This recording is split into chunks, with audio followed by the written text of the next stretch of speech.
आज हम करेंगे आपका ग्रामर में प्रोनाउन। नाउन हमारा कंप्लीट हो गया था, तो प्रोनाउन में तीनों क्लासेस देखेंगे 6, 7, 8। अपनी बुक को भी कंसल्ट करेंगे साथ साथ में, और इसे नोट भी करना है, एक्सरसाइज सॉल्व करेंगे इसकी। तो देखते हैं क्या है प्रोनाउन। आपने इससे पहले भी छोटी क्लासेस में प्रोनाउन के बारे में अच्छे से पढ़ा है, जिसे हम हिंदी में कहते हैं सर्वनाम। तो प्रोनाउन है क्या आपका? Pronoun is a word which is used in place of a noun, यानी कि प्रोनाउन वो शब्द है जो किसकी जगह पे इस्तेमाल होता है? नाउन की जगह पे इस्तेमाल होता है। ठीक है, तो इसकी डेफिनेशन होगी। अब इसमें आपके है काइंड्स ऑफ नाउन है, कितने प्रकार के नाउन होते हैं आपके बुक के अकॉर्डिंग अगर हम देखें तो आपके 11 काइंड्स ऑफ नाउन है, 11 प्रकार के नाउन है। पहला आपका जो नाउन है वो है पर्सनल प्रोनाउन, सॉरी नाउन नहीं प्रोनाउन। पहला प्रोनाउन जो है वो है पर्सनल प्रोनाउन, जिसे हम कहते हैं व्यक्तिवाचक सर्वनाम। यही सबसे इंपॉर्टेंट प्रोनाउन है, यही आपका सबसे ज्यादा इस्तेमाल होने वाला है। ग्रामर का बेस है, प्रोनाउन का बेस है, ये आपको आना चाहिए, सबसे इंपॉर्टेंट पार्ट। तो व्यक्तिवाचक प्रोनाउन जो किसी व्यक्ति के बारे में, जिसकी जगह पे व्यक्ति या वस्तु के स्थान को रिप्लेस करके जो हम प्रोनाउन इस्तेमाल करते हैं, उसी को हम कहते हैं पर्सनल प्रोनाउन। तो इसमें आपका एक पर्सनल प्रोनाउन का चार्ट होगा, आप तीनों क्लासेस की बुक्स में आप देखिएगा ग्रामर की, वहां पे आपको मिल जाएगा। तो पर्सनल प्रोनाउन से पहले हमें पर्सन के बारे में पता होना चाहिए, जिसे हम कहते हैं व्यक्ति, या फिर हम पुरुष। जैसे हिंदी अगर आपने ग्रामर पढ़ी हो, उसमें आपने व्याकरण में पुरुष शब्द सुना होगा, प्रथम पुरुष, मध्यम पुरुष, उत्तम पुरुष। उसी को हम इंग्लिश में कहते हैं फर्स्ट पर्सन, सेकंड पर्सन और थर्ड पर्सन। उसके बाद हमारा नंबर है, नंबर आपको पता ही है, वचन जिसे हम कहते हैं सिंगुलर एंड प्लूरल। थर्ड है आपका नॉमिनेटिव, यानी कि किस नाम से जाना जाएगा, क्या रिप्लेस करके आप लिखोगे। उसके बाद ऑब्जेक्टिव। नॉमिनेटिव मतलब सब्जेक्ट की जगह पे क्या इस्तेमाल, अगर हम किसी सब्जेक्ट को रिप्लेस करके अगर हम प्रोनाउन लिख रहे हैं तो क्या लिखेंगे। ऑब्जेक्टिव मतलब ऑब्जेक्ट का नाउन रिप्लेस करके अगर हम कोई प्रोनाउन लिखें तो हम क्या लिखेंगे। Last one is possessive. Possessive मतलब होता है अधिकार जताने वाला, अपना, अपने लिए, मेरा, उसके लिए आपका पजेसिव आएगा, अधिकार जताने के लिए कौन सा प्रोनाउन इस्तेमाल करेंगे। तो फर्स्ट पर्सन, पहले हम पर्सन समझ लेते हैं। First person, second person, third person क्या होता है। फर्स्ट पर्सन जो है आपका, प्रथम व्यक्ति जो होता है, फर्स्ट पर्सन जो है वो होता है आपका आप, खुद, मैं जिसे हम कहते हैं। ठीक है, मैं प्रथम व्यक्ति हूं, बात अगर आप कर रही है, आपका कन्वर्सेशन चल रहा है, प्रथम पुरुष मतलब पहले आप, तो उसमें आ जाता है आई, यानी कि मैं। और अगर बहुत सारे लोग हैं, प्लूरल में अगर हम कहें तो हम। ठीक है, पहले अगर होते हैं हम, यानी कि मैं। सेकंड पर्सन यानी कि सामने वाला जो व्यक्ति है, यू, तुम। सामने वाला कौन होता है? तुम, आप जो हो गए, सामने वाला हो गया आपका सेकंड पर्सन। थर्ड पर्सन में बाकी जितने भी बचे, ही, शी, इट और दे, प्लूरल जितने भी बाकी अदर नाउन्स बच गए, वो सब आके आते हैं थर्ड पर्सन, यानी कि कोई तीसरा व्यक्ति जिसके बारे में बात चल रही है। तो ये तो हो गए first person, second person, third person.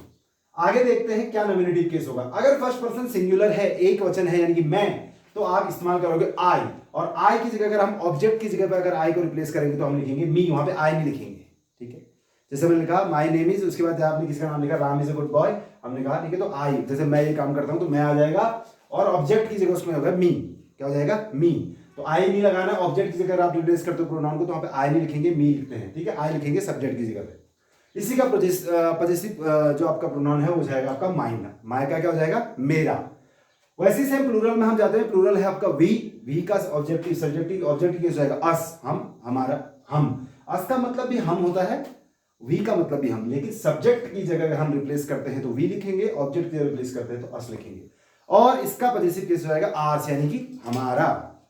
Next one, second person में चलते हैं। सेकंड पर्सन यानी कि मैंने कहा था you. Second person singular plural दोनों यू ही होता है। ठीक है, यू का ऑब्जेक्टिव केस भी यू ही होगा। आप सब्जेक्ट की जगह लिखो, ऑब्जेक्ट की जगह लिखो, दोनों यू ही रहेगा। एंड इसका पजेसिव केस जाएगा योर्स, तुम, तुम्हारा। अब चलते हैं थर्ड पर्सन की तरफ। थर्ड पर्सन सिंगुलर में बहुत सारे आते हैं, मेल के लिए अलग आता है, फीमेल के लिए अलग आता है, और आपका नॉन लिविंग थिंग्स के लिए। तो मेल के लिए यानी कि बॉयज के लिए आ जाएगा मैस्कुलिन जेंडर के लिए आ जाएगा ही, फीमेल के लिए यानी कि फेमिनिन जेंडर के लिए आ जाएगा सी, और किसी भी आपके नॉन लिविंग थिंग के लिए आ जाएगा इट। तो ही का जैसे ऑब्जेक्टिव केस हो जाएगा हिम, सी का हो जाएगा हर, एंड इट का इट ही रहता है, चेंज नहीं होता। अब हम जाते हैं पजेसिव केस में, ही का हो जाएगा हिज, सी का हो जाएगा हर, या फिर हर्स भी कह सकते हैं, हर भी कहता है, दोनों अलाउड है। एंड सिंगुलर का इट का हो जाएगा इट्स। ठीक है, उसका, उसकी। ठीक है, और अगर इनका प्लूरल केस देखो, ही हो, शी हो, इट हो, इन सभी का प्लूरल दे होता है। बहुत सारे लोग हैं, बहुत सारे लड़के हैं, फिर भी दे, लड़कियां हैं, फिर भी दे, मेल हो, फीमेल हो, या कोई नॉन लिविंग थिंग हो, फिर भी दे ही आएगा। दे का हो जाएगा देम, और उनका पजेसिव केस हो जाएगा आपका देयर्स, उनका। ठीक है, तो ये चार्ट आपको समझना है, याद करना है, नहीं आए आप डाउट हो फिर भी पूछ सकते हैं। अब हम सेकंड आपके प्रोनाउन में चलते हैं, दैट इज इम्पर्सनल प्रोनाउन, यानी कि अव्यक्तिवाचक। जैसा व्यक्तिवाचक था उसका ठीक उल्टा। व्यक्तिवाचक हम वस्तुओं के लिए करते हैं, आपका यहां हो जाएगा किसके लिए? अव्यक्तिवाचक, तो व्यक्ति नहीं है, वस्तुओं के लिए इस्तेमाल हो जाएगा इसका। अभी हमने व्यक्तिवाचक किया था किसी भी पुरुष के वाचक के लिए, जैसे हम कहते हैं व्यक्तियों के लिए ही, शी, इट, आई, वी। अब व्यक्ति जो अव्यक्तिवाचक यानी कि वस्तुओं के लिए इस्तेमाल होगा वो जाएगा आपका इम्पर्सनल प्रोनाउन। एग्जांपल आपको देते हैं, the Bhagavad Gita is a good book, I read it daily. Bhagavad Gita किसी व्यक्ति का नाम नहीं है, देखिए यहाँ पे द भगवत गीता नाउन है, इसको हमने रिप्लेस कर दिया आई से, आई रीड इट से रिप्लेस कर दिया, ठीक है। इज अ गुड बुक, मैं इसे रोज पढ़ता हूँ, इट को रिप्लेस कर दिया, तो इट यहाँ पर किसका काम कर रहा है, आपका अव्यक्तिवाचक प्रोनाउन का काम कर रहा है। Third one is interrogative pronoun. प्रश्न पूछने के लिए हम जिस प्रोनाउन का इस्तेमाल करते हैं उन्हें हम इंटेरोगेटिव प्रोनाउन कहते हैं। जैसे व्हाट इज योर नेम, इसमें है तो इसमें व्हाट जो है आपका वो इंटेरोगेशन का काम कर रहा है, तो ये इंटेरोगेटिव प्रोनाउन हो जाएगा आपका, क्या नाम है। Fourth one is relative pronoun. Relative नाम से चला रिलेशन मतलब होता है संबंध, तो रिलेटिव प्रोनाउन हो जाएगा आपका संबंधवाचक प्रोनाउन। ये संबंध बना रहा है यानी कि दो वाक्यों को आपस में जोड़ देता है, इस तरीके के प्रोनाउन को हम कहते हैं relative pronoun. This is the man who helped me, यहाँ पर देखिए क्या कह रहा है, यह वो व्यक्ति है जिसने मेरी मदद करी। हु, तो हु यहाँ पर क्वेश्चन पूछने का काम नहीं कर रहा है, ये यहाँ पे इंटरव्यू शब्द नहीं है, ये इन दोनों को जोड़ रहा है। This is the man and help me शब्दों को जोड़ रहा है, सेंटेंस को जोड़ रहा है आपस में, तो ये हो जाएगा आपका रिलेटिव प्रोनाउन है, जैसे कि हमने बताया नाम से पता चल रहा है संबंधवाचक। तो हु क्या हो जाएगा इसमें आपका, तो देखेंगे इन दोनों में डिफरेंस क्या है। व्हाट यहाँ पे क्वेश्चन पूछ रहा है, लेकिन यहाँ पे हु क्या कर रहा है आपका, हु मतलब कौन होता है, यहाँ पे प्रश्न नहीं पूछा जा रहा है, रिलेशन बनाने का काम कर रहा है। बीच में आएगा यहाँ पर, ये शुरू में नहीं आएगा, आखिर में नहीं आएगा, बीच में आएगा। Fifth one is demonstrative pronoun. Demonstration का मतलब ये होता है इशारा करना, संकेत करना, तो डेमोन्स्ट्रेटिव प्रोनाउन आपका हो जाएगा संकेतवाचक सर्वनाम। दिस इज माय पेंसिल, आपने इशारा करके, यह मेरी पेंसिल है, आपने इशारा करके बताया, संकेत कर रहे हैं आप, तो इस तरीके के प्रोनाउन को हम कहते हैं डेमोन्स्ट्रेटिव प्रोनाउन। दैट इज, हम कह सकते हैं that is your pen, that is your book and etcetera, इस तरीके से समझे। तो अगर आप संकेत करते हैं तो संकेतवाचक प्रोनाउन हो जाएगा। Sixth one is indefinite pronoun. अनिश्चित वाचक जिसे हम कहते हैं, अनिश्चित है, कोई निश्चित नहीं है, कह रहा है किसी निश्चित बात का बोध नहीं कराता है, किसी निश्चित चीज का बोध नहीं कराता। जैसे सम आर बॉर्न ग्रेट, बोला कुछ महान ही जन्म लेते हैं, कुछ, कोई निश्चितता नहीं है कि कौन लेता है कौन नहीं लेता है, कुछ लेते हैं, तो इस तरीके जहां पे अनिश्चितता होती है, इस तरीके सेंटेंस को हम कहते हैं इनडेफिनिट प्रोनाउन, ठीक है। एग्जांपल और है, नोबडी वाज परफेक्ट, कोई भी परफेक्ट नहीं होता, कोई भी नहीं हो सकता, हमें नहीं पता। नोबडी वाज प्रेजेंट बोला है, कौन है, कोई नहीं है, कौन है, कोई फिक्स चीज नहीं है, तो अनिश्चितता जहां पर दिखती है इनडेफिनिट प्रोनाउन हो जाता है। Seventh one is distributive pronoun. Distribution मतलब होता है बांटना, विभाग बनाना, तो विभाग सूचक प्रोनाउन इसलिए हम कहते हैं, कह रहा है कुछ व्यक्तियों और वस्तुओं में से प्रत्येक को निश्चित किया जाता है, विभाग बना देगा, अलग कर देगा, जैसे छांटने का काम करेगा। Each of you can go there, आप में से हर कोई जा सकता है, तो विभाग बना दी, हर कोई जा सकता है। नाइदर ऑफ यू, कोई नहीं जा सकता, इस तरीके। Neither of the pen is good, कोई भी पेन अच्छी नहीं है, तो विभाग सूचक डिपार्टमेंट का काम कर रहा है, कर क्या रहा है, कुछ व्यक्तियों और वस्तुओं में से प्रत्येक को अलग अलग करने का काम करता है distributive. At one is reciprocal pronoun. Maths में आपने सब सुना होगा रेसिप्रोकल, ये होता है परस्पर वाचक, आपका परस्पर वाचक सर्वनाम। क्या करता है, परस्पर समान व्यवहार प्रकट करता है। जैसे कि एग्जांपल से समझते हैं, ईच अदर और वन अनदर, दो प्रकार के हैं reciprocal pronoun, each other and one another. जैसे Ram and Shyam help each other, तो परस्परता दिखा रहा है, एक दूसरे के प्रति संबंध दिखा रहा है, तो कहता है Ram and Shyam help each other, Ram और श्याम ने एक दूसरे की हेल्प करी, ठीक, इस तरीके से। Ninth one is reflection pronoun. Reflection मतलब होता है रिफ्लेक्शन, वापस पलटना, निजवाचक, यानी कि इसका मतलब क्या है, कार्य का प्रभाव कर्ता पर पड़ता है, जिस कार्य का प्रभाव जो है कर्ता पर पड़ने वाला है, जिस सेंटेंस में, समझ लिया वहां पे कौन सा प्रोनाउन है, रिफ्लेक्सिव प्रोनाउन है। जैसे ही हर्ट हिमसेल्फ, उसने खुद को नुकसान पहुंचा दिया।